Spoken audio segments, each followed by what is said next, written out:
Welcome to week 4, Commerce, Policy, and Labor. And before I get started, I just wanted to do a little bit of a review from of week 2. I know that's 2 weeks ago, but because I put these up about 10 days ahead, I have just recently graded the discussion boards and the posts for week 2. So that's kind of fresh in my mind. I just wanted to kind of do a review of a few things. One is the sort of the great milk debate. Of course, there are alternatives to that I didn't really talk about in my lecture or have you read about, but there are alternatives to. It's not like you have to choose cow's milk or that's natural or processed. Of course, there's some people drink goat's milk. There are non-dairy milk products, almond milk, oat milk, soy milk, different types of milks of that nature. And then, of course, you don't have to drink milk at all. That's important to consider. Milk, of course, is very, very helpful for our bones through calcium. It is better than calcium supplements, many of which are just flushed straight out of our body.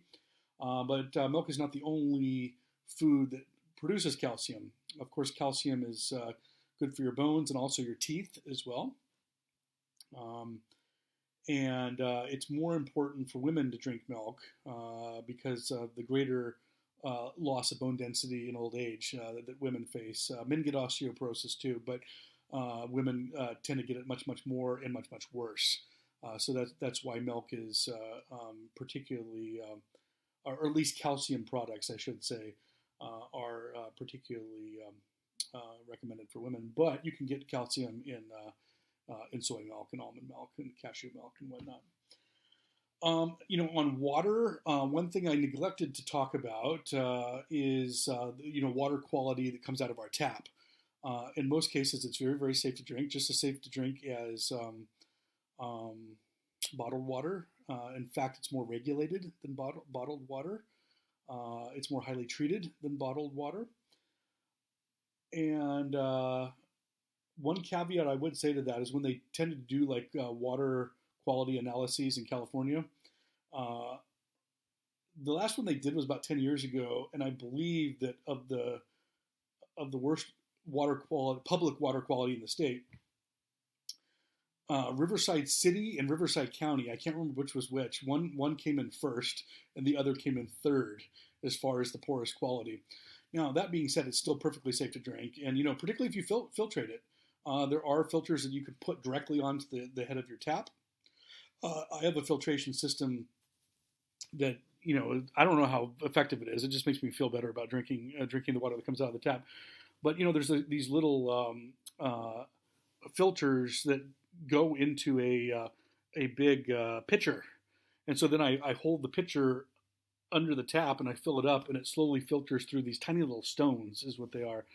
And theoretically, that is supposed to filter out impurities.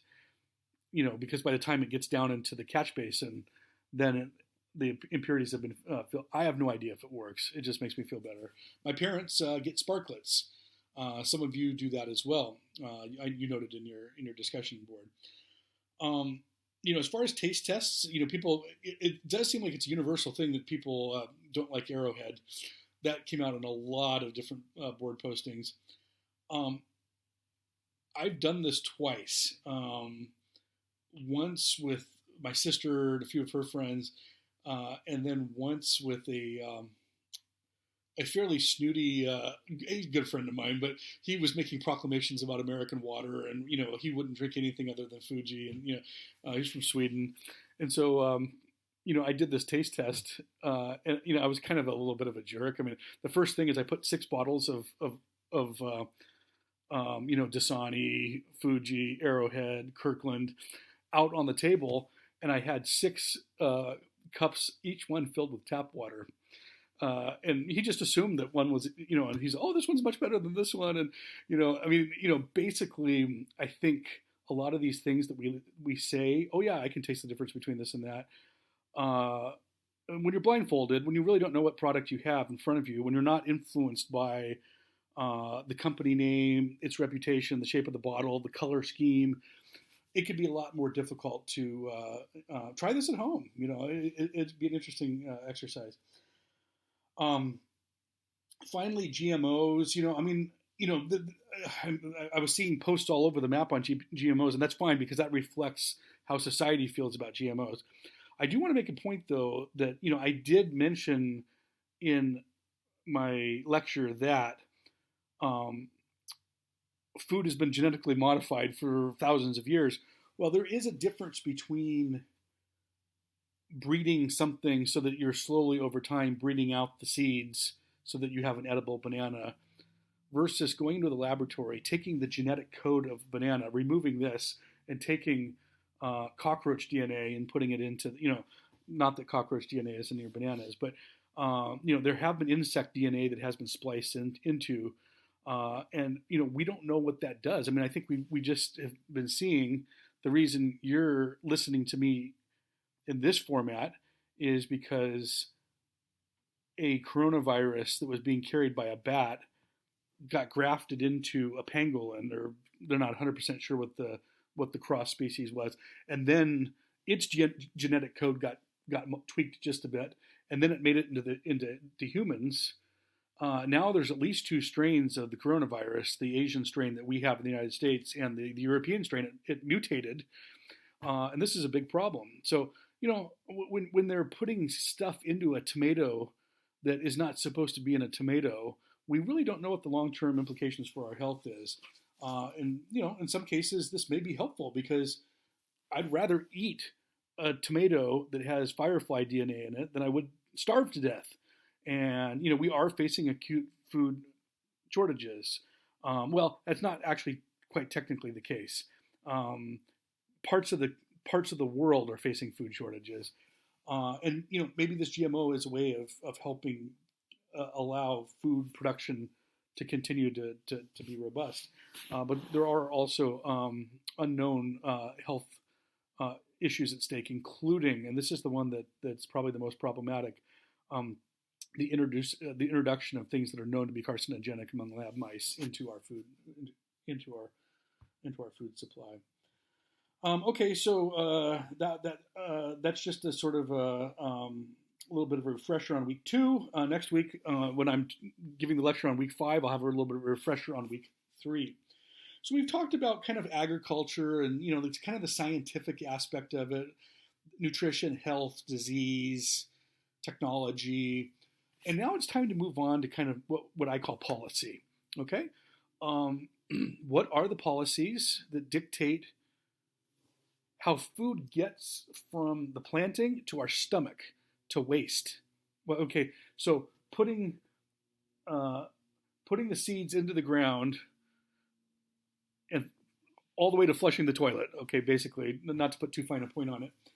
And kind of all the business models, particularly with commerce, how things flow from farm to retailer to home to stomach, and then back into waste reclamation, some of which is used for nitration, which can be used for agriculture or to our drinking water. So, sort of almost like a cycle. And I call this commerce policy, and then, of course, labor conditions are an important part of this. There's thousands of, this is not an American exclusive class, but just because most of us are intimately involved in the American food chain, I will be largely talking about that. Most of my examples, but not all, will be from the American food chain, particularly since the American food chain is very global in its outlook. But there's a lot of different organizations I could talk about, but I'm going to talk about the 3 really biggies in the United States. The first being the oldest, which is the USDA, the U.S. Department of Agriculture, which was formed in 1862. So it was Abraham Lincoln, who was very forward-thinking, kind of understood there were a lot of, whenever there's a war, there's a lot of food, there's a lot of focus on food, there's a lot of food scandals. One I don't really talk about here is the theory in war after war after war, particularly in World War II, that the United States put saltpeter into its meat, okay, as a preservative. And saltpeter being something that has been known to reduce sexual drives. Okay, so these these. Well, I'm laughing because it's funny, but it's really not funny. Soldiers in World War II were getting leave, and were, 21-year-old soldiers were facing maybe impotence for the first time in their life. They'd go on shore, they'd find they'd either go to a brothel, or they'd just go out to a club and meet a woman, in London or France or whatever during World War II, and it's hard to do a study on this, but I mean certainly there's plenty of people have talked about this, that there were greater levels of impotence, and so they came up with this theory that the United States must be introducing this stuff to kind of keep us from carousing. The reality was these were people under a huge amount of distress. Most of them were getting R&R because they'd been in a horrific battle and seen horrible things and had their friends blown up right in front of them. You can imagine that there might be greater levels of anxiety, which would lead to greater impotence. And so it led to this kind of scandal about, is there saltpeter in our K rations? But there's always scandals involving food during wartime, and that's because the United States. I mean, imagine trying to feed an army of like 3 million people. How much food you have? How you have to get it quickly to market. They were shipping stuff across. They couldn't get it all from England. England was having a hard time feeding itself. So they're shipping, produce across the Atlantic, having to zigzag because they didn't want to, earlier in the war, zigzagging was a way that you messed up. Submarines at that point did not have metal-seeking, homing torpedoes. So torpedoes, actually, one of the greatest skills, you couldn't be a torpedo captain at that point unless you were really good at mathematics. You needed to be able to calculate speed, distance, their speed, their heading, our bearing, the speed of our torpedo, what its runtime is going to be, how likely they are to detect it and swerve. They had to be able to do this all very quickly in their heads,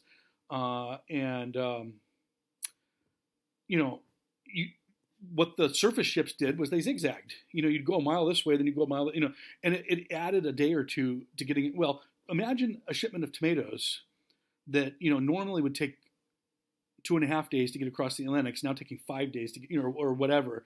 Then it has to be unloaded. You have to get it to. So a lot of wartime is a lot of. It's better now. We're greater at preserving food and stuff like that. But if you go back to the 19th century, particularly during the Civil War, there was a really difficult time getting good, fresh food. You couldn't do it. Number one, you couldn't get fresh food to the troops. Your goal was just to get food that wasn't half spoiled already. So Lincoln became very distraught by that certain companies would drag their feet and get you really bad product, and others would get you good product. And so he rolled in the United States Department of Agriculture. It didn't really have a lot of teeth at the beginning. I'll talk about the embalmed beef scandal a little bit later. But it was the first attempt to regulate the commerce of foodstuffs and saying, look, business, we're paying money for this, or supermarket, or not supermarkets, but markets are paying for delivery. Consumers are paying to get the food on their table. There needs to be a certain set of rules and regulations that you must follow so that these people are getting the product that they thought they were getting. And that was the USDA. The USDA has kind of waxed and waned. There are certainly politicians, and in particular political parties, that have been aligned with either pro-farmer and pro-consumer. Okay, one political party has focused, and it's the Democrats, has focused more on farmer protection and consumer protection. And the other political party, the Republicans, have focused more on the middle section, which is maybe more transportation and big business. The people that package the food and canning facility. Big business basically. Okay. It's not that one's right or the other. I mean, they're all important aspects of the food chain. I mean, I personally think it would be good to make sure that all three parties are being as a consumer, I'm not a farmer. I don't work in factories or in supermarkets, so I have more of a self-interest but they're all important. And at different times, the USDA has been more focused on protecting one group or another. There's often scandals. I mean, the most recent one is truly bizarre, which involves the biggest meat tycoon in the world. It's called JBS, and it's a Brazilian company. And a lot of the meat that we eat today, comes from Brazil. Because of and this company is just, I mean, they're absolutely, they're corrupt. They bribe people. They cut down rainforests without permission. I mean, they're really pretty sketchy. And some of the bailout monies, from the original bailout in 2008, which is still going on, by the way. 12, the bailout monies from actually it would be 2009, 2010. A decade later, a lot of those bailout monies are finally being paid out, and instead of going to small businesses, I think that company in Brazil got $8 billion or something from the USDA. That was a huge scandal just a couple of years ago. Another one is the Food and Drug Administration. This was created by another very forward-thinking president by the name of Teddy Roosevelt. In 1906, he was very, very upset about the jungle, which I'll talk about in just a few minutes. And the Food and Drug Administration, increasingly, it got started more about food and less about drug, which is why it's the Food and Drug Administration. But today, it's very much become about it's now the Drug and Food Administration. And, the U.S. Department of Agriculture is the main regulatory body. What the Food and Drug Administration does, however, is it's the more nutritional aspect. And we talked about this last week, I think, when we were talking about health, about the food labels. Just a few more things. So I don't want to do too much overlap, but I will say this, that most of the scandals here have involved the drug aspect. Big pharma bribing people and, having people serve on their boards after they rotate out of the FDA. You can't go onto a board or get paid by a company for 6 months, but you'd be surprised how many former politicians are named to the board of major drug companies exactly 6 months to the day after they leave public office. And it's clear that there was a handshake deal well before that. Until we get the money separated from politics in this country, not just in food, but in other industries as well, we're going to continue to see, and this has led to the fast tracking of a lot of drugs that have ended up having a lot of problems that were unforeseen. Well, so there's not as many scandals with the food part, but there have been, and particularly lobbying as to what goes on that nutritional label. You may note that I don't think trans fat's on there anymore. I think R.J. Reynolds Nabisco, ones that make cookies and things like that have somehow managed to get trans fat taken off of the list. The third one is EBT, and it's just very interesting to me that it's three very forward-thinking, progress-minded presidents that started these three departments. The third one was 1964. It was Lyndon Baines Johnson, and this was part of his quote-unquote war on poverty, which was one of the most amazing and most failed attempt. It was probably the greatest attempt after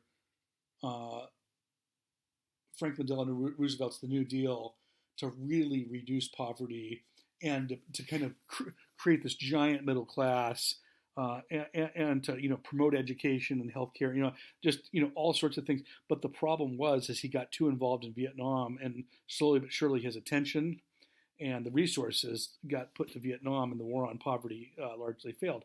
But EBT is something that started, that continues to this day. It used to be called food stamps.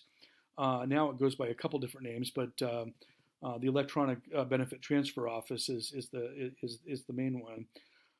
More people are going on it every day because of the current economic realities in which we find ourselves, and it's just it's a buffer. Now there's always arguments about what you can buy with, can you buy cigarettes with EBT?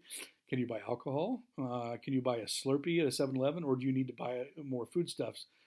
Well, that kind of ebbs and flows with different views of how this should be, how these monies should be used. But for people who cannot, whose income is to the point where they're struggling with food security, this can really mean a huge difference in the energies that they're able to focus on finding a job, or finding a second job, or finding a better job, or helping take care of their, provide nutrition for their children, who they're desperately fighting to keep in school.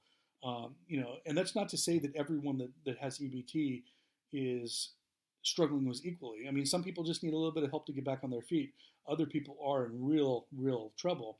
But it's a program that is designed to alleviate food insecurity, and we're beginning to realize that these programs are very, very critical, particularly as we head into what's likely to be another recession. Just some kind of interesting policies to talk about. When it comes to the city, you've probably seen this too. In the neighborhood I live in, there's just in the last 10, 15 years, it only happens about once every 5 years. Suddenly, I'll be driving or walking in my neighborhood, and there'll be a sandwich board up that says, tacos with an arrow pointing into a garage. It's a sort of pop-up taqueria, and it's one of those things. It's happened 3 times in my neighborhood: twice a taqueria and once a hot dog stand. And I tell myself, I want to go to that. That's gonna be fun. But I just think I have time, and then all of a sudden they fold up shop, and I don't know for a fact because I've never gone and knocked on their door. Why did you close? But my guess is they get cited or warned by the city. There are city food permits, and I can understand going to somebody's house and that you don't know and eating in their garage. There's a certain level of uncertainty. But what would happen if you were to get very badly sick and perhaps have a permanent disability? You get like a brain prion, and from food that's not cooked well enough, and your life changes. That's why if you look on the city of Riverside for their street vendor food permit, I'm not talking about a restaurant, which sees maybe 150 customers a day. I'm talking about a small street vendor that probably sees 25. On the application, you have to demonstrate that you have $1 million worth of insurance. Okay? Well, you can understand why a street vendor, why people might want to try to open something in their garage and not tell the city. But you can also understand the city doesn't want to be dragged into an expensive lawsuit, things of that nature, and use up court time. And Riverside City Court's already way backlogged, as is the county courthouse as well, and particularly the county. So you can understand why the city ordinance, these city ordinances, the city has taken very, very seriously. But you can also understand why a lot of restaurants fail. They have so many hoops they have to jump through, and we're rapidly seeing the evaporation of the mom and pop.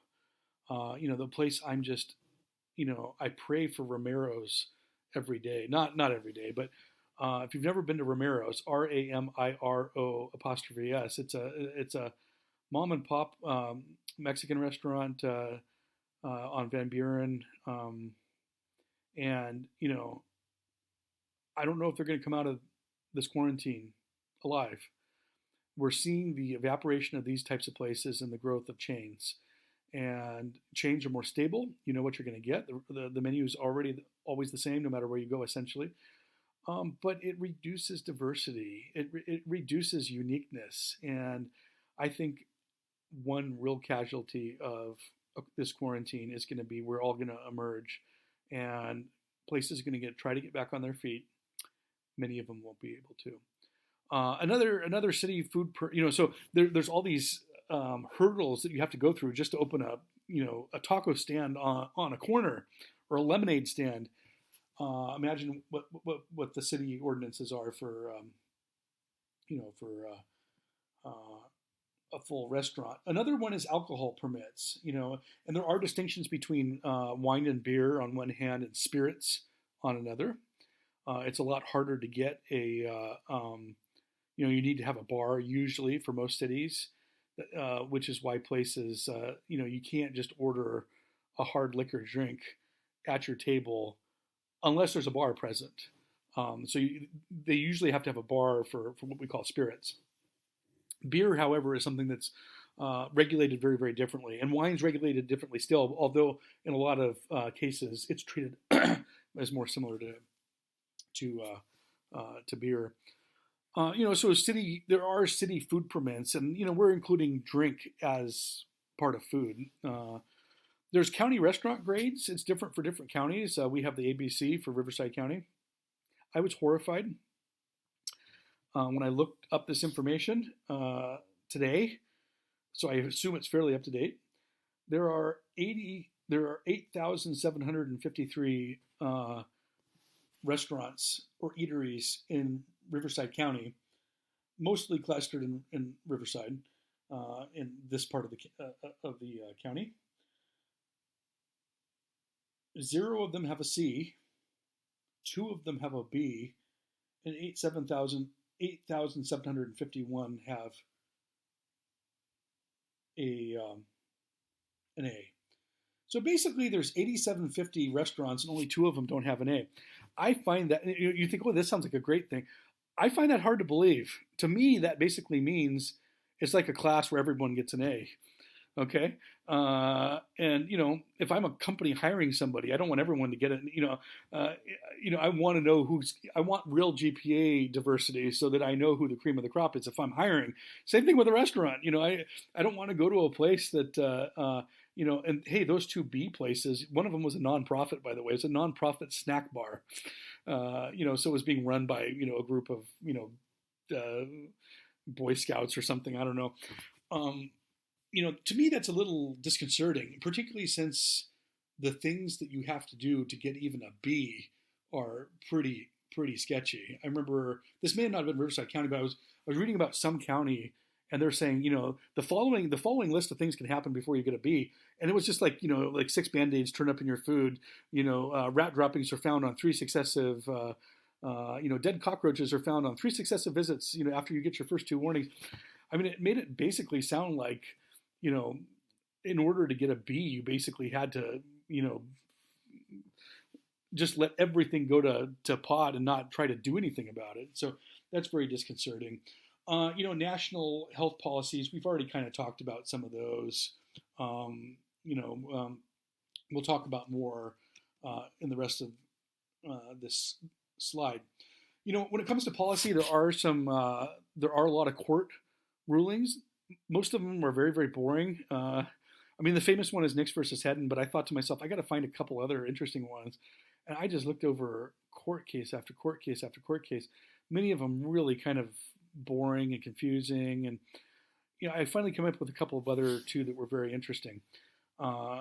Knicks versus Hedden is famous because it was, and these are all U.S. Supreme Court. These went all the way to the Supreme Court, okay?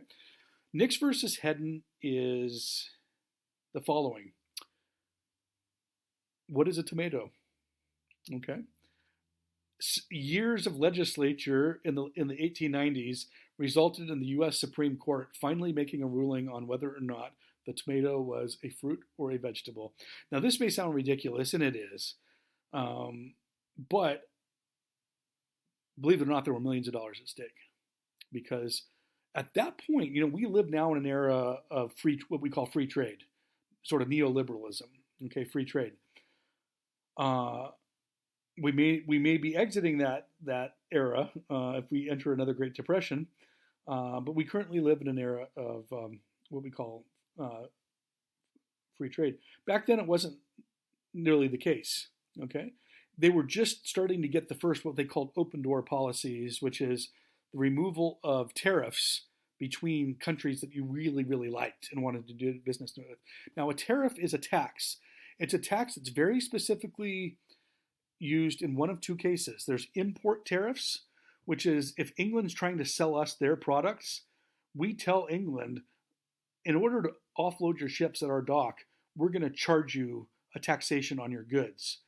And then there's also export tariffs. If a business wants goods to leave the United States, they have to pay the United States money, a tax, in order for their goods to go overseas. So there's import tariffs and there's export tariffs. Import tariffs being the much more common. Now, the import tariff rate was much, much greater. I can't remember which direction it went, but I think it was greater on. I don't want to speculate. I can't remember. I always get it confused, and it seems like I always get it wrong. But there was a difference, and it was quite a big difference between a piece of fruit and a piece of vegetable. Now, it wasn't quite so tremendously different for one piece each, but when you're talking about millions of pieces a day, it starts to add up. And so there were people who stood to, the United States stood to make or lose money based on whether this thing was a fruit or a vegetable. And even though technically, botanically, it is a fruit, there was the determination, and it was a unanimous ruling, that even though it is botanically a fruit, it is functionally in how it's used and how it's eaten and how it's kind of fundamentally understood. It was a vegetable. And that was Knicks versus Hedden. Of course, it did have these economic implications. Hippolyte egg versus the United States in 1911 was very interesting because it was a reaffirmation of the power of the federal government over states. When people talked about the United States before 1865, and people have gone back and looked at newspapers. I mean, done word searches and discovered this. It's a fascinating historical tidbit. In this article I read maybe about 12, 15 years ago. But if you go look at newspapers and the way people talked before the Civil War, people used the plural when talking about the United States. The United States are going to go to war. The focus was on states. The United states are going to war. Well, starting in 1865 and kind of running up through about 1900, you start to see the usage of the plural drop and the usage of the singular, the United States is, focusing more on the whole entity, on the federal entity. You started to see that rise. And this caused this linguistic shift is indicative of the way that different people were beginning to think about the United States, and was being kind of played out in different problems that were occurring when it came to should federal or states' rights have precedence in this one particular case, including interstate commerce of food, and what the rule was is that you cannot send adulterated foodstuffs across state lines. Now, adulterated meant it had to be modified. So you could ship vegetables across state lines. You could take a bunch of carrots, pick them in California, and ship them to Washington State. What you could not do, you wouldn't have to. There wouldn't have to be any sort of extra taxation. Okay, what you couldn't do is take the carrots, make it into carrot soup in California and then ship it to Washington State. Then you would have to pay a little bit of a fee. And one reason they did this was because they didn't want all the factories being, they said, how damaging would it be if everything is in one state? California makes the carrots, processes the carrots, the shipping company is on the carrots, and poor Washington State doesn't get any piece of the commerce. So this was their attempt to say, we're going to grow this here, ship it here, and process it here, so that the economy becomes more interconnected. It makes sense. So what Hippolyte egg was, I mean, again, it seems kind of ludicrous on the surface. They were taking eggs and they were putting them in cans that they would then seal, and they were sued by the federal government as that these eggs are adulterated. Now, adulterated really meant that the eggs would be like made into egg salad, or the eggs would be transformed into something else. But the federal government said, by taking the egg and putting it in the can and then sealing the can, you're doing the production work and you're just shipping it to market. Okay? If you're going to cross state lines, you just need to take the eggs across state lines, and then they need to be, but really what the federal government was trying to do was twofold. Number one, they were trying to make sure that economy was more spread out. But they were also trying to assert it was a little bit of I'm the silverback chest beating to try to get the states in line. And again, the U.S. Supreme Court sided with the federal government, and Hippolyte egg had to change the way they did business. Just as sort of an example of the growing power of the federal government and the kind of the erosion of states being able to do just kind of what they wanted to. And this has nothing to do with food, but it just kind of popped into my mind as a little bit later example of this. In the early 1930s, the FBI couldn't gain any traction because states didn't want them. They knew they were helpful, and if a state crime lab needed help from the FBI, FBI was fairly new. They'd been started during they'd really kind of come to prominence during the 1920s because of bootlegging. But what really allowed the FBI a toehold is that John Dillinger and Bonnie and Clyde and these other bank robbers, they tended to hit banks near a state border, and then they flee just across the state line. And so that way the cops chasing them, from Kansas couldn't go into Oklahoma. And the Oklahoma police did, are we going to really, risk our lives to investigate and try to return money to this bank in Kansas? And John Dillinger and Ma Barker and Bonnie and Clyde, they were very, very smart. And so this gave, they couldn't be chased by the local police or the state police, but the FBI could chase them and investigate and bring them to justice. And that's how the FBI got their name. So just a little bit of an aside. The third one was an interesting one, and that it involved religion. Okay, Gallagher versus Crown Kosher Supermarket. This was a supermarket in Massachusetts, and it was in a county that had a blue law. Now, blue laws were something we don't talk about much today, but when I was a kid, blue laws were very, very. Blue laws are really there's not very many blue laws anymore. They're a product of an earlier part of the 20th century, particularly involving liquor. Dry counties, but there were wet counties where you could have liquor, but you couldn't sell it on Sunday because people, Sunday is a holy day. It's for worship. It's for church. You shouldn't be drinking. So you couldn't sell, even if you could sell liquor, you couldn't sell it on Sunday. You had to put it under lock and key, or if somebody brought it up to the front, you didn't allow them to buy it. Well, for those of us that are from the Adventist subculture, this was very, very scary, and this was like a sign of the end times. The next thing they're going to do is they're going to make us worship on Sunday. Well, blue laws have kind of mostly faded away, but there were a few cases that it wasn't about alcohol. It was about other products. When I was in New York in third grade, I was vegetarian at that point. I wish I still was. I could trace most of my adult health problems to deciding to become a meat eater at the age of 18. But when I was in third grade, I was vegetarian. In the school lunches, we couldn't eat the school lunches. We had to take our own lunch every day because Monday, Tuesday, Wednesday, Thursday, everything had meat. Okay. Well, on Fridays, nothing had meat. It was fish. I always thought, they call it Fish Fridays, and what is this all about? And then finally, one of my parents said, well, there's a lot of Irish and Italian. This is a very heavy Catholic area, and this is a state thing that has to do with Catholicism,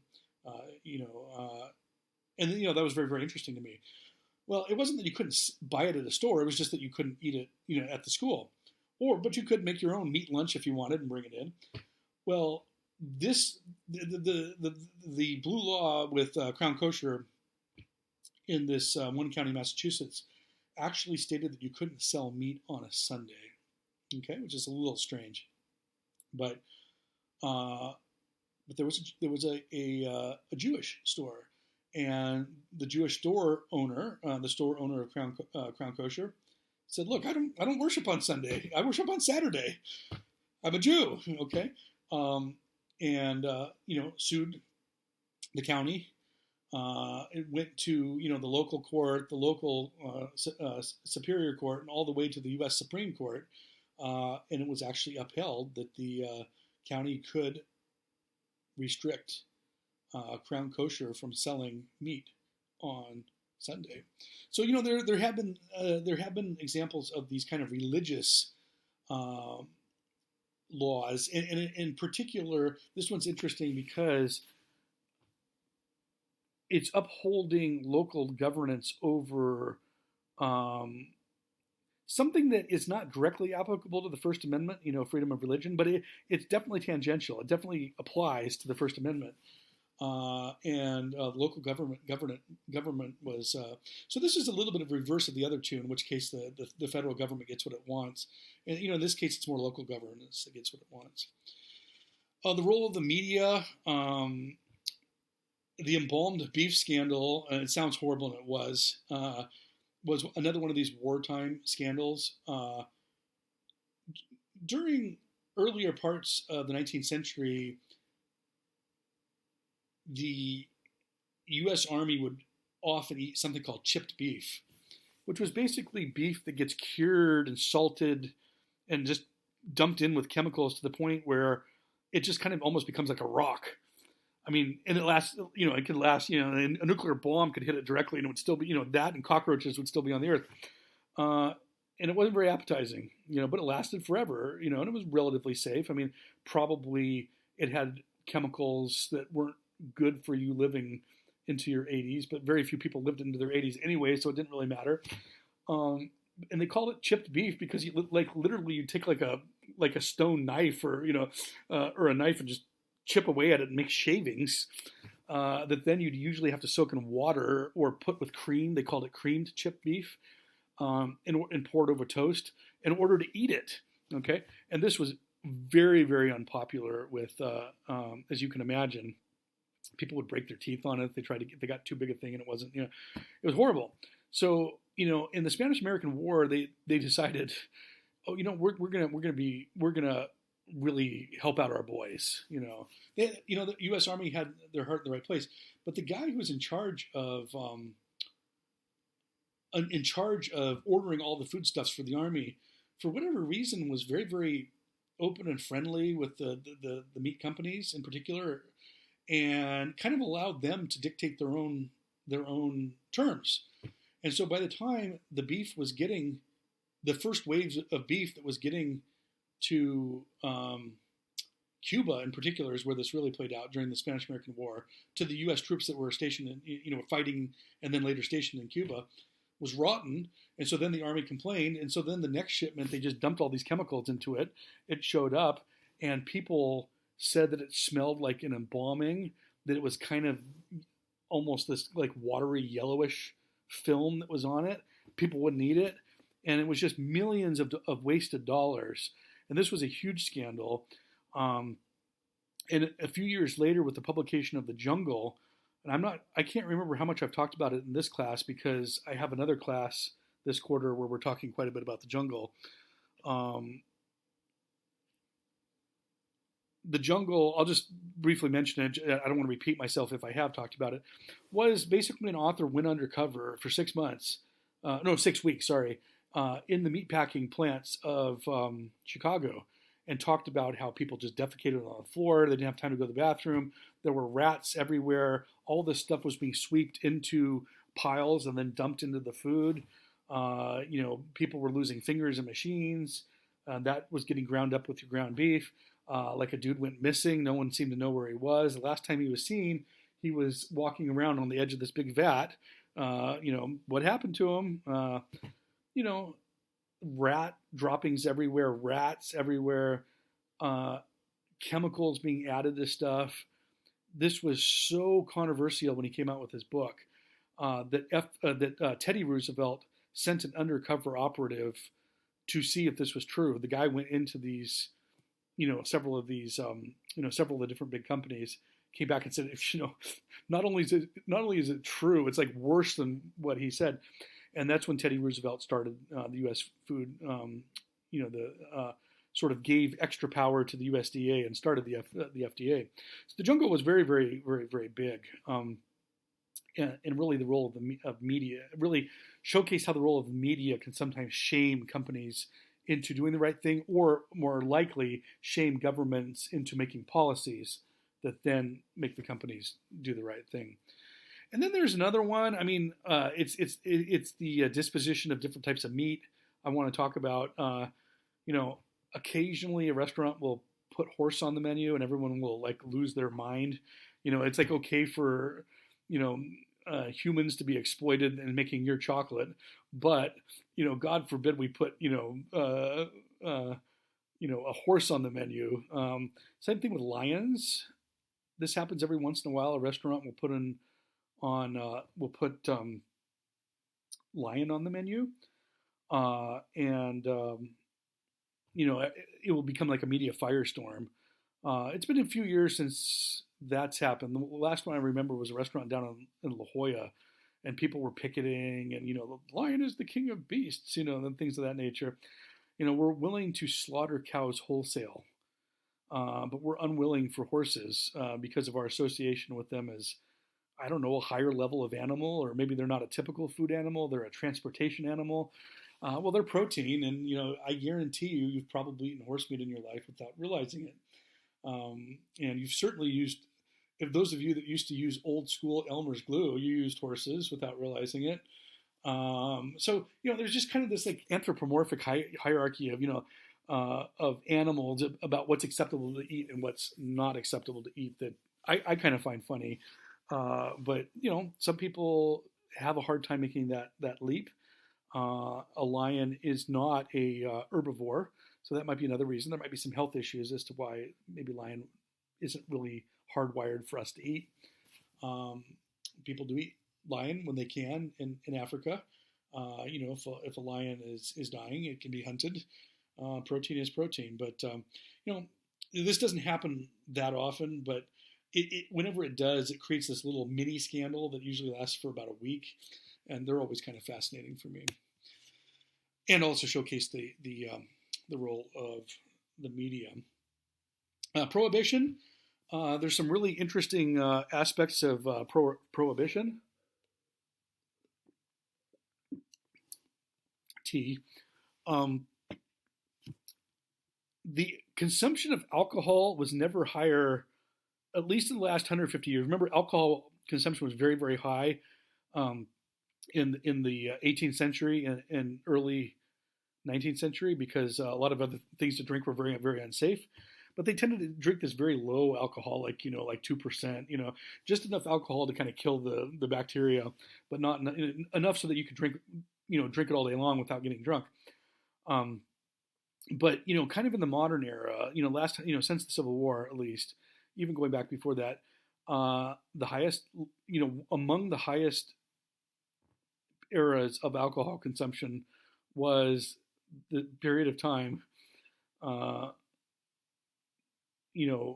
15 years or so, during which it was illegal. Okay, everyone was drinking it. People were making their own alcohol. It's not that difficult to do. When I was in college in England at the time, uh, some people said, "Hey, let's all make alcohol." And I'd never drunk alcohol before. I said, "Yeah, that sounds cool." So we all got these bottles, and we just put grape juice. Well, we were trying to make wine, put grape juice in it, and just kept adding sugar as it slowly fermented.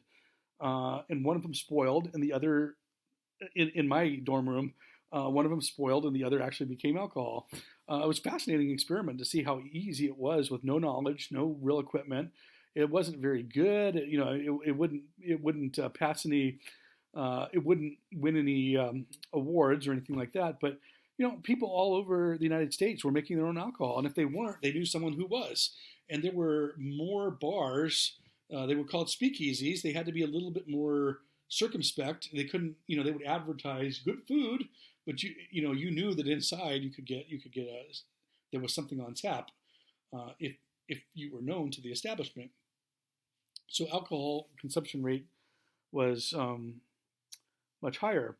Local stills and people making their own alcohol couldn't. The federal government did something very controversial at the time and very controversial today. Is that they one way of making alcohol was that you could still buy rubbing alcohol. Now, if you drink rubbing alcohol, that's not going to be very good. There's all sorts. It attacks all sorts of places in your body, but it could be with someone who knew what they were doing. It could be transformed into real alcohol. Well, this was a problem according to the federal government, and so what they would do. This is horrible. They would poison every 1,000th batch of thinking to themselves, well, if you're just going to be rubbing it on a wound or using it to disinfect anything, this poisoning isn't going to hurt, but it will kill you if it's used. If this denatured alcohol with poison in it is made drinkable, the poison's still there, and there were numerous people that were poisoned to death by this ploy of the federal government. And their whole thing was, well, it's illegal, but it would almost like, we're going to put a bomb inside a Snickers bar that doesn't go off if you eat it, but if you steal it, it's going to explode. It's not quite.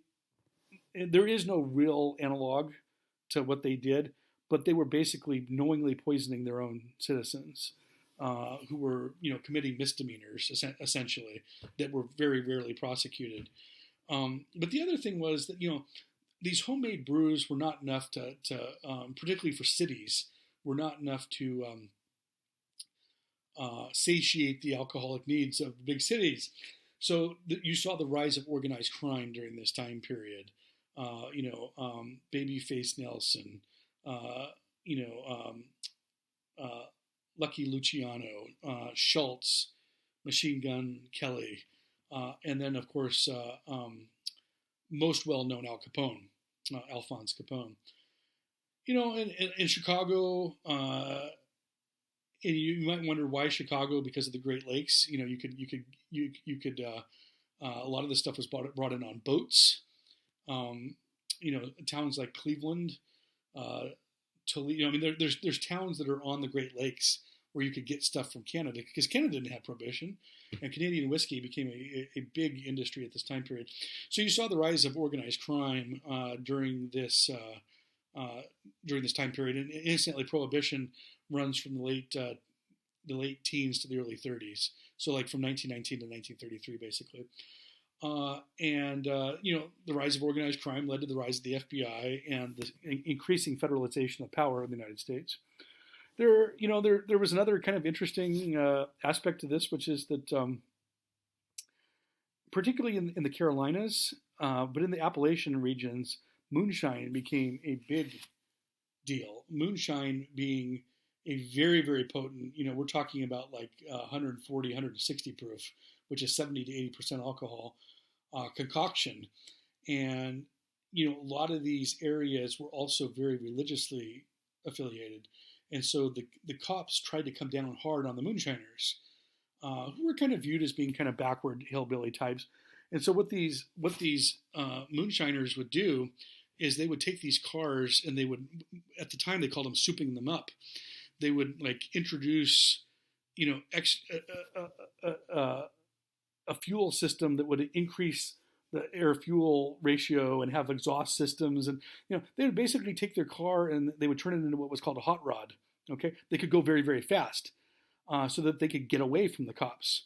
Okay. Well, Prohibition eventually ends in the early 1930s, and these guys have these fast cars, and so they start racing them against each other.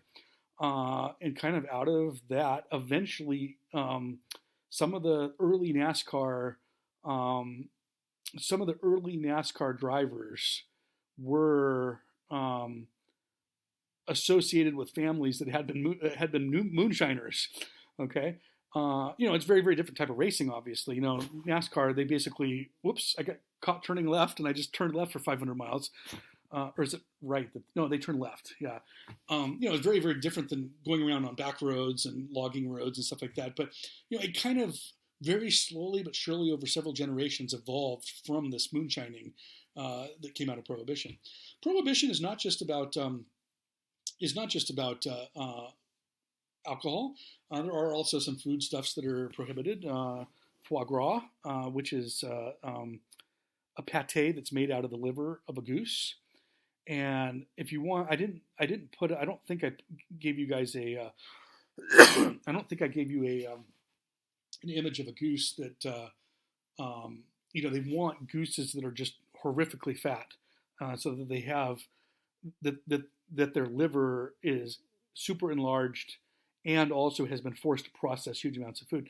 And the way they do that is they take a pipe and they shove it down the goose's. And so these gooses are living without the ability to do anything with this thing. They live this way, and they just have grain that just gets, every once in a while, a machine will just release a bunch of grain into their stomach. Even if they're full, it doesn't matter. They are being force fed. It's a horrible thing. Very, even people that say, oh yeah, who cares about, animal rights and stuff like that. When they see pictures of this, it's really hard to unsee.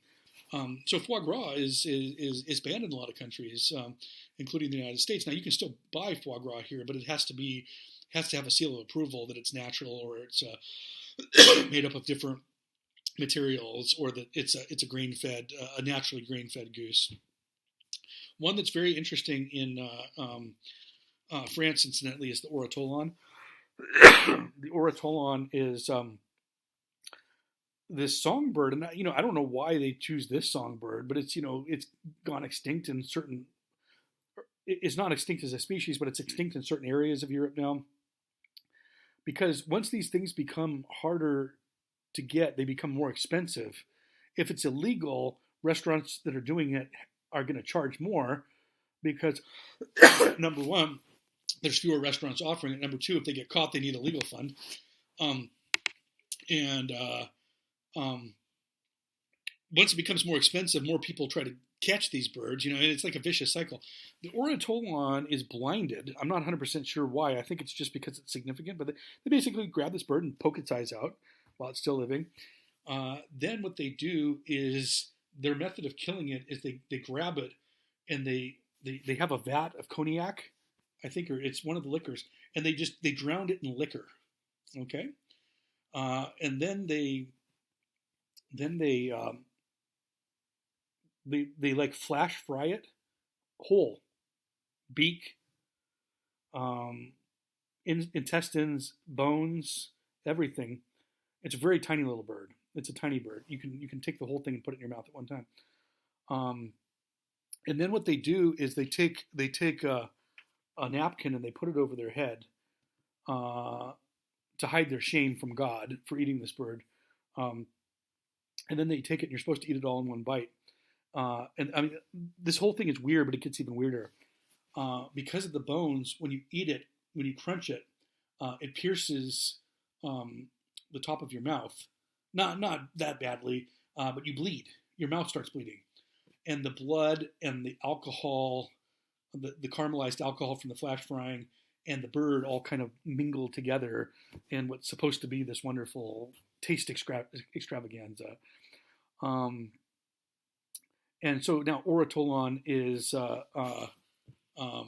illegal in most areas, but the French still eat it, and it's still sometimes served in the United States. And in fact, there's for those of you that are Star Trek fans like I am, if you remember Seven of Nine, the actress who portrayed Seven of Nine, and who continues to portray Seven of Nine, and her husband own a restaurant called Oratolan that I think is in Los Angeles, if I remember correctly. So, prohibitions, there's religious aspects to it, such as in prohibition. Sometimes there's moral aspects without, for the oratolan, it's the fact that these things are going extinct. There's certain prescriptions on foodstuffs around the world, like pangolin is now is gone from one of the more common animals in Asia to being in some cases on the verge of extinction because of the desire for it as a foodstuff that supposedly has certain medicinal properties, and so there's now rules against eating a pangolin. By the way, it's a pangolin that probably helped transfer the bat coronavirus to humans. Just some terminologies. These terminologies are very, very misleading. What is locally sourced? What does that mean? How close is local? And furthermore, what happens? Can you take a bag of lettuce, put in 80% from overseas and 20% from a farm nearby, and call it local? Okay? There's different restrictions, and they're slowly but surely being eroded. Same thing with organic. There's a commingling of lettuce from different farms, which is a real problem because that's twice the opportunity to get E. coli. Or if you're getting it from 8 farms, it's 8 times the chance of having a contaminant in your lettuce. And what percentage of it has to be there in order for it to be called organic? There are certain things that organic farmers are able to put on their crops that might surprise you. However, that being said, organic farmers are still way better than others. And finally, free range. Free range chicken, gives us this image of a chicken striding along. I am the lord of my manor. I have plenty of space to walk around and socialize. You almost get the idea that it's kind of like a prison for for Wall Street. People get convicted in Wall Street. There's a squash court where the chicken plays squash, and for the chicken that want to do weightlifting, there's weightlifting chickens over here. And there's this big area. Well, the truth is you'll find out when you read Michael Pollan is very, very different from that. All there is there's a door that leads to this small, tiny little area where they can be on grass under the sun. But the thing is, the chicken's only there for, I think it's like 6 weeks, or I can't remember how long a period of time it is. But like for the first 4 weeks, you can't let them outdoors because they'll catch a disease and then they'll spread the disease. So they only open the door in the last 2 years of the last 2 weeks of the chicken's life, and by that time the door is such a foreign concept that essentially no chickens ever go out onto the free range. So a lot of these definitions are really just to make us feel better about the food that we're eating. They have nothing to do with the way it's actually being raised or grown. And slowly but surely, these terms have also been co-opted by the mainstream industry.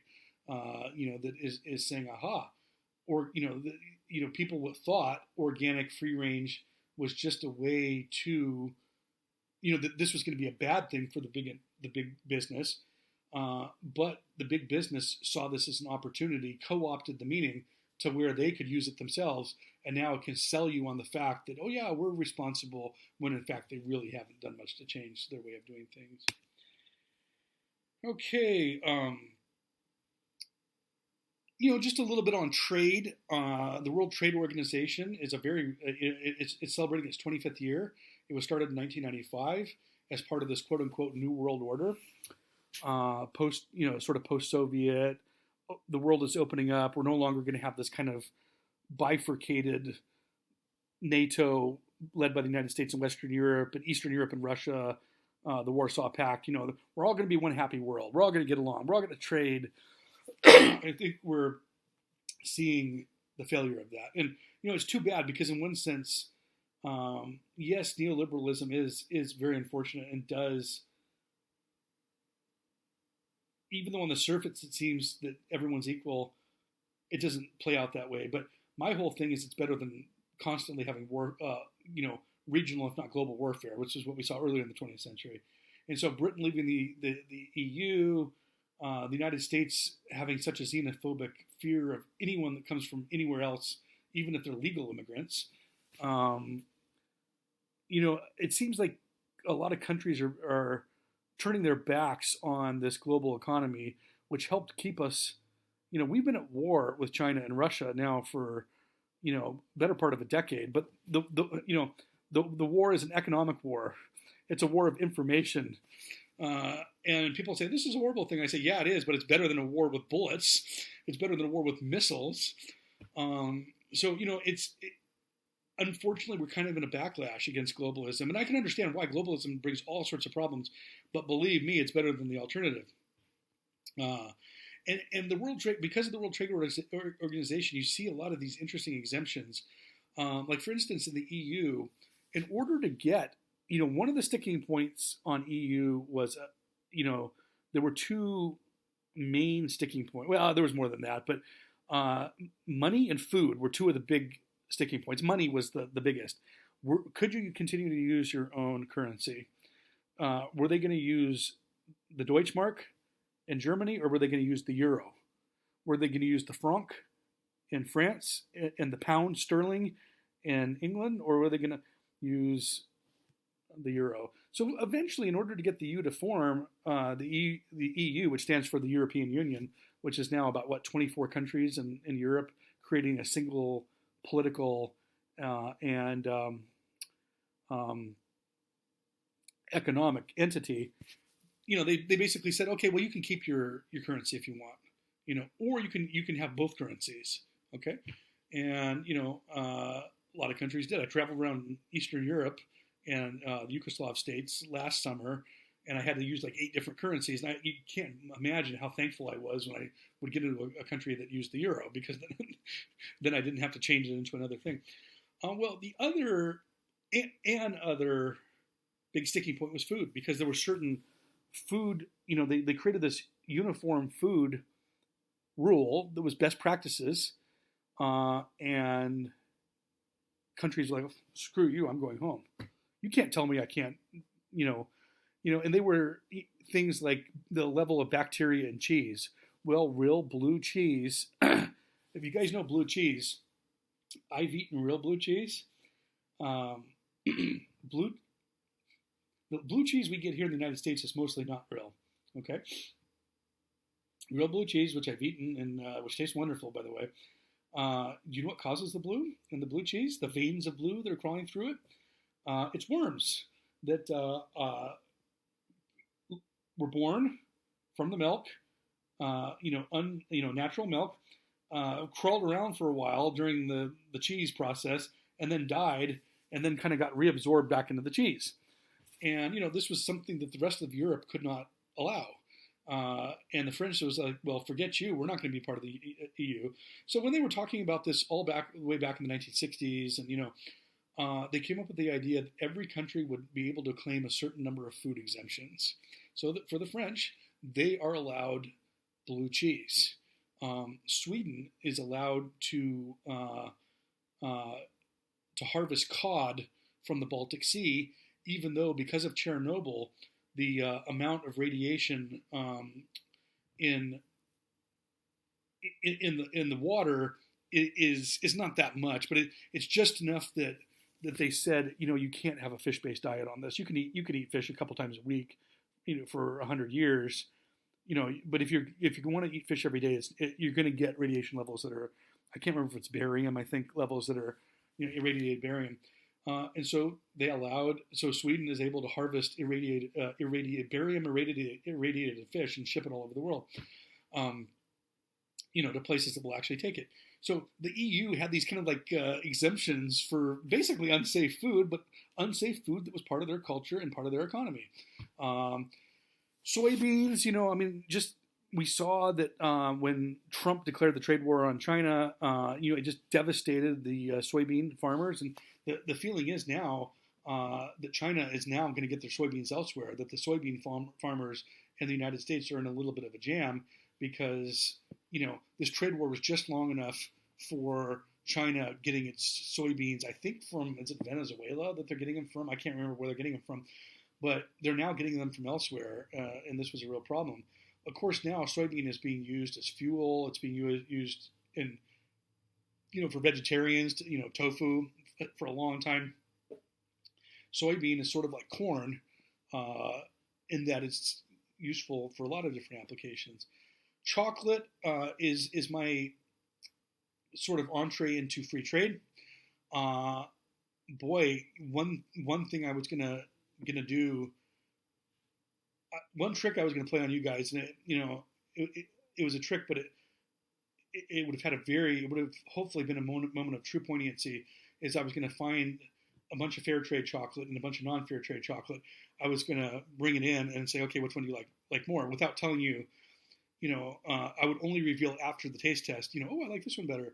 I say, okay, well, now I want to tell you something. This one was picked responsibly by adults making a living wage in West Africa. This one was most likely picked by a 10-year-old who was forced out of any sort of education at a very young age, who is not being paid a living wage. And is most likely being beaten by, there's unfair labor and unsafe labor practices.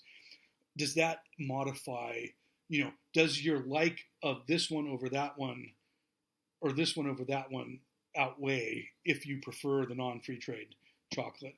Chocolate is one of those that has a well-documented history of exploitive labor, particularly in West Africa, particularly with child labor. There's others. It's not just chocolate. I just pick on chocolate because there's books been written about it, and number two, we all love chocolate, or most of us. Colonialism.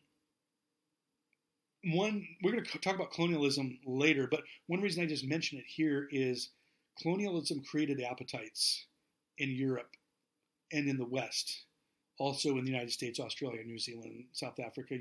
These kind of European colonies that then became countries. Colonialism created appetites that were not there ever before, but then create commerce lines that have extended to the first colonialism was really in the 15. We're talking about like 16th century. We're talking about the early 1500s in the United States. In the 1500s in North America for the Spanish, in the 1600s for the British and the French. So we're talking about commerce lines around the world from Africa, the Americas, Asia, that go back 500 years almost, and that continue to have this exploitive element. It's not nearly as bad as today.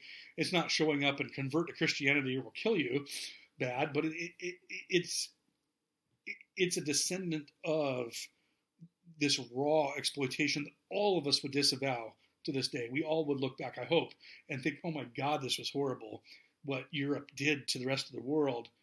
But we're all kind of continuing through our shopping choices to exist within these commerce lines. That's not necessarily a bad thing. I don't want to go and spend 6 hours at Stater Brothers trying to figure out if every choice I'm making is a good one. We can't do that.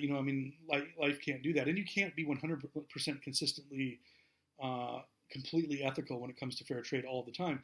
But, it's just about being a little bit more informed and a little bit more willing to settle for something that's just a little bit more expensive, or that we like maybe just a tiny, 5% less than something else that's more responsible. If we start making some of those choices, it is a market-based economy.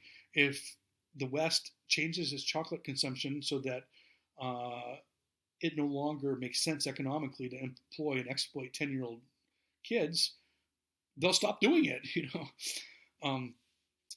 Free trade.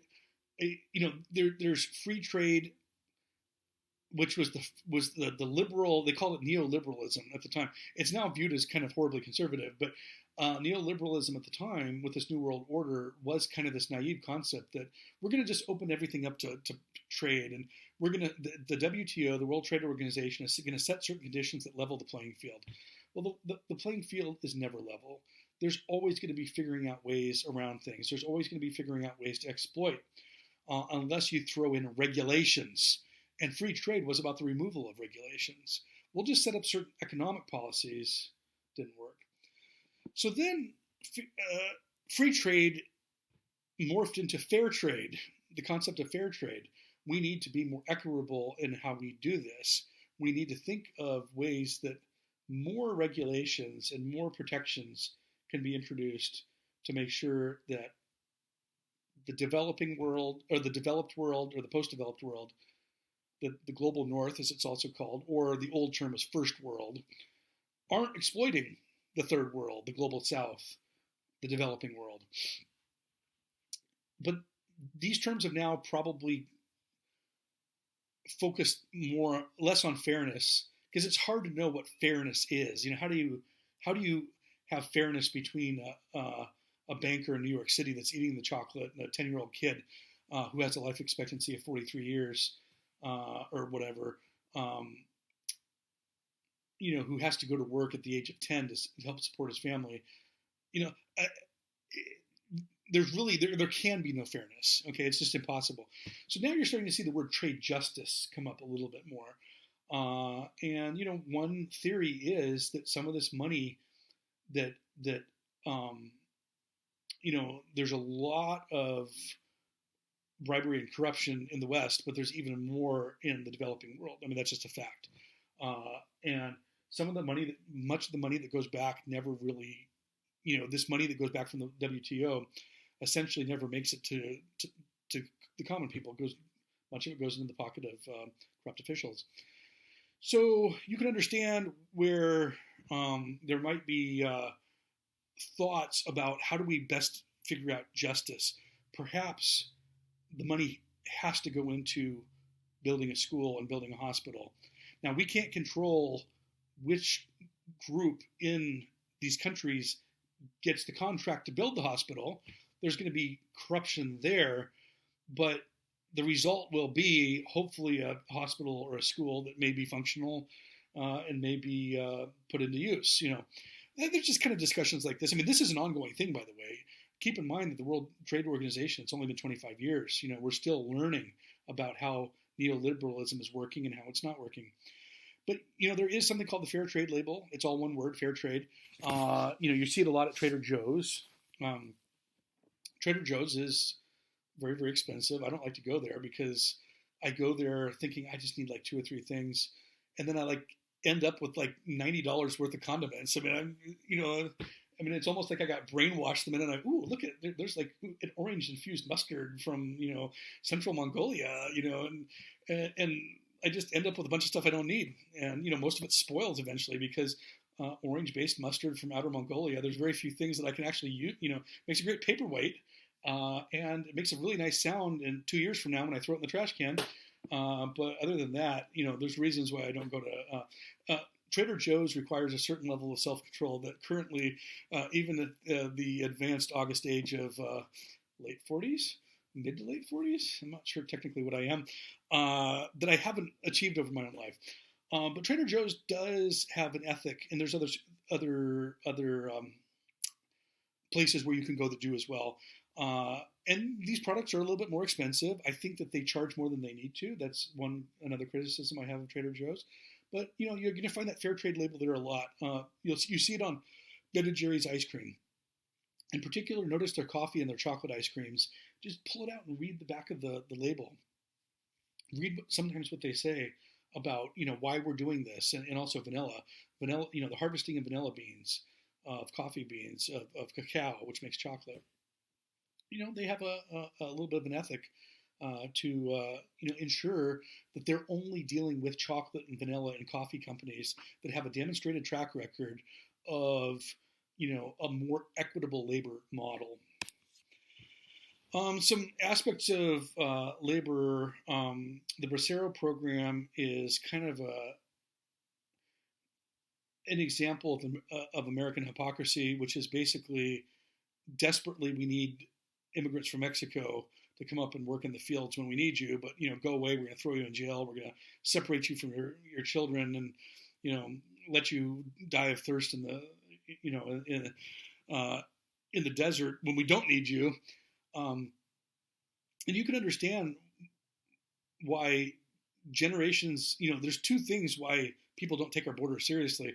Number one, name me a country that the United States has not interfered with in one way, shape, or form when it comes to either CIA operations or in the Americas. The United States has sent troops into almost every country, particularly in the Caribbean.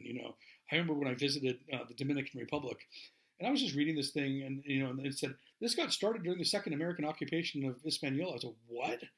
I didn't know the United States occupied the Dominican Republic. Well, it turns out we did twice. Okay, so if the United States in much of the 20th century, yes, it's military, but what's worse, military people occupying Veracruz, Mexico, which we did, by the way, in 1918,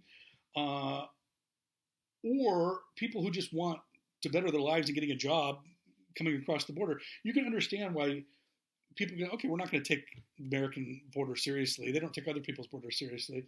And then the second one is, that the United States has this kind of rhythm of we need you, we hate you, we need you, we hate you, that, immigrants, legal or otherwise, coming in from other places might see the borders as a porous concept because the United States is kind of historically constructed it as a porous concept when it suits them. So the Bracero program was bringing over hundreds of thousands of workers, particularly during World War II. And then at different times after World War II, when the economy would suddenly shift and all of a sudden there was shortages of agricultural workers, they'd resurrect the program and please come. And, it got stopped in, I think it was 1964. So it ran from 1942 to 1964 off and on. And, the fact of labor spasms like this, also one result is exploitation. Okay? It becomes easier to, in a boom-bust cycle of labor, exploit, laborers. Because when it's okay for them to be here, a lot of them will be here. And so there's more competition for jobs, which gives the advantage to big business. And then when it's illegal, you could just kick them out without having to worry about any consequences. So this type of thing led to an increasing realization, and also the civil rights movement, and among some of the workers, that, hey, we should unionize. Okay? And it wasn't just Chicano, it wasn't just Hispanic people, mostly from Chicano backgrounds, which means Mexican or Mexican-American, but also from other places in Latin America too, El Salvador, Nicaragua, Honduras, a few other places. They were the majority of the migrant labor force in California and the Southwest, and also in Texas a little bit too, during this time period, but also a lot of Filipino and Filipina workers as well, helped form the United Farm Workers. Dolores Huerta was really one of the big movers and shakers. She was, very, very transformative, and in California, particularly in advocating for the rights of migrant workers. The name that soon came to eclipse her, however, was Cesar Chavez, who, when I was a kid in the 1980s, was huge. Okay, I think he was probably mentioned almost about as much as Martin Luther King when it comes to civil rights. And of course, he was later. He got his start in the 60s, really, and then went through the 80s, whereas Martin Luther King got his start in the 50s and was assassinated in 1968.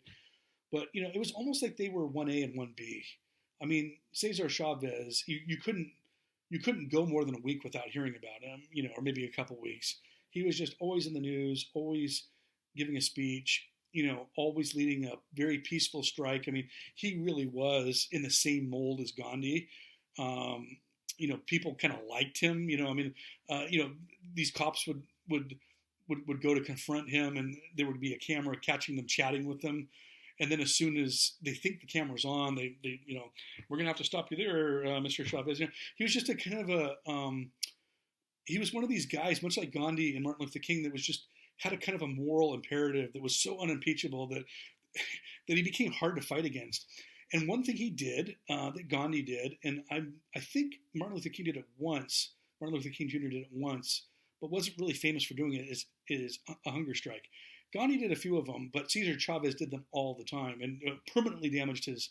I mean, he'd go 30 days without eating food, and would just be like in this weakened condition. And they'd come up and interview him, and you could barely hear his voice. And he would give this kind of speech as he's sitting there dying, starving to death. That just like emaciated. That was he was weak and you could barely hear him, but was simultaneously powerful. So he was a very huge political force, who really damaged his health by just doing hunger strike after hunger strike after hunger strike to try to, fight for the rights of migrant workers. And I don't want to say the area he got in trouble, but there was a real tension with the United Farm Workers on what their stance should be on illegal immigration, because illegal immigrants competed with legal farm workers. Today there's the ethic of we want to protect all workers from being exploited. But during that time period, there was a little bit of tension. And then one of the biggest unions today is the Union of Food and Commercial Workers. It has somewhere between, well over 1 million, maybe about even as much as 1.5 million in Canada, but mostly in the United States. So one of the, it's a union with over 1 million people. Okay, so about 1 out of every 300 people that you see in society is a member of the United Food and Commercial Workers, because food production from the people who grow it and pick it and pack it onto trucks and who drive it to factories, who process it, who inspect it, who take it then to supermarkets, who put it out on the shelf. All those who are involved in all to the restaurant workers, they're all part of a commerce line that has a lot of implications when it comes to policy and labor. We don't as consumers, but we do, I guess, in the policy, in that we want to make sure there's policies that get us healthy food. But also, I think that we owe responsibility to these people that are doing this for us. And I think we suddenly, if the coronavirus does one thing, it's going to realize how much we rely on people who make products that we use, and not to take them for granted. I'll just dive. I know this is going to be one of the longer lectures, and I'm sorry that it's just getting longer and longer. But I go to Stater Brothers, and I went to one Stater Brothers, and the signs aren't very helpful. It says one slice. In the early days of the coronavirus, 1 loaf per household. Well, I'm shopping for my parents and I'm shopping for myself, so I tried to get two breads, and I was actually buying some stuff for my sister and her family. So they make me take one of the breads out, and so I kind of chew on them a little bit. Hey, it's not very clear. You guys should put up a better sign. Well, it's not our fault, sir. And I was, well, it's not my fault, so it's more your fault than it is mine. Move on. It's not their fault ultimately, so I didn't want to blast them too much. But I was a little frustrated because now I have to go to a second Stater Brothers. So I just decided I'm going to get two. I'm going to get 2 things of bread. I'm going to give them the same lecture because I'm pissed. So I'm standing there in line. I'm in my one time a week out of the house where I'm risking exposure to the coronavirus. Kind of being very nervous about what I touch, and don't touch my face. Don't touch my face. And I'm all getting ready to kind of give this little speech about, hey, you guys really need to come up with a sign that's more clear, to the checker. And suddenly I realized the checker's a student at La Sierra University who's been in several of my classes and who's actually a member of the program that I direct. And suddenly everything goes away. I take the bread and the tone I took was such and such a person. I'll just say Fred. His name wasn't Fred, but Fred, I didn't know you were working during this. Please try to stay safe. I'll be thinking about you and praying for you. All of a sudden, it was interesting how quickly my thoughts on what Stater Brothers was doing. I was pissed at them for being a little unclear about their sign, when really I should have been thankful to the fact that all these people, many of whom were there because they have to be there economically because they're not being paid very much, but they're also there because they have to be there because the country has to eat. And I have taken, for 46 years of my life, I've taken, for the first 18 years of my life, I took it for granted that my parents fed me. And then later I took it for granted that Stater Brothers fed me and restaurants fed me.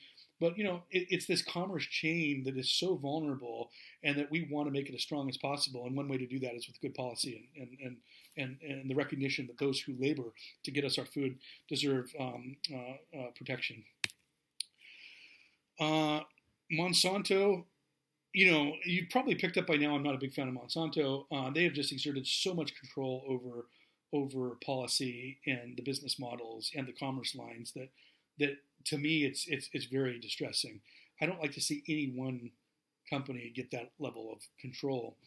They do some good things. I mean, there's just no doubt about that. They've engineered, like with any food problem, there's no right or wrong answer. Nothing's 100 or 0. Probably the best you're going to get is like 90%. Okay, embalmed beef is a problem, but it's not easy to feed an army. Well, maybe we shouldn't go to war. That's the other 10%. Monsanto has done some good things. They've engineered some very hardy plants that really will help farmers but the farmers have to pay a premium to get those seeds, and if you have any of those seeds left over, they're going to sue you. You have to either plant them all or throw them away. And when you harvest and you get all these leftover seeds, you got to ship them back to Monsanto. You've got to pay to do that. The Monsanto Catalog is notorious, which we can't see. It goes out to farmers for its kind of veiled threats and various different provisions and this type of thing. But they have done some good things. But I mean, they have essentially now controlled certain foodstuffs and certain food processes. And one thing that is very distressing to me is, I think I've already mentioned it with the Food and Drug Administration, but it's the same with the USDA and other oversight bodies.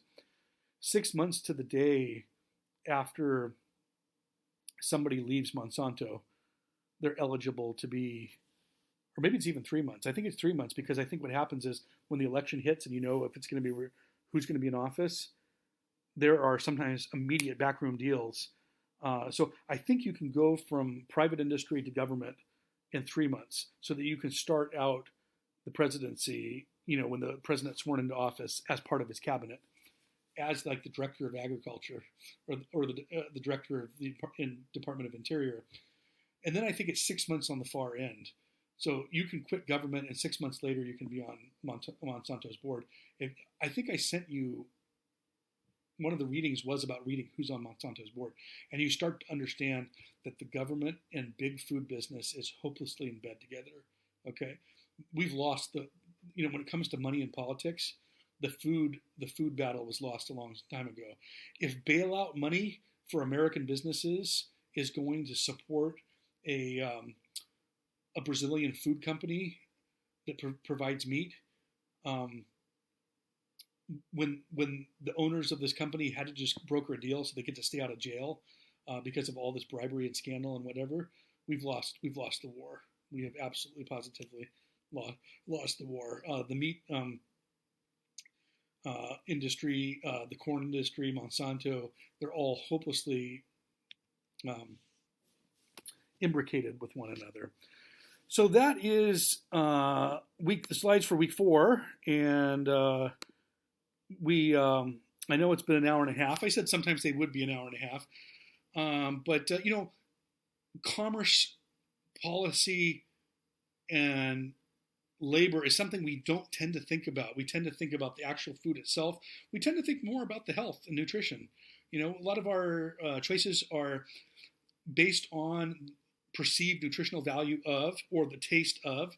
Some of us think about fair trade, but it's probably lower down the list. But the commerce lines that lead from planting to the flushing of the toilet are very, very key aspect of food, and are definitely something that we need to think about as we make our food choices.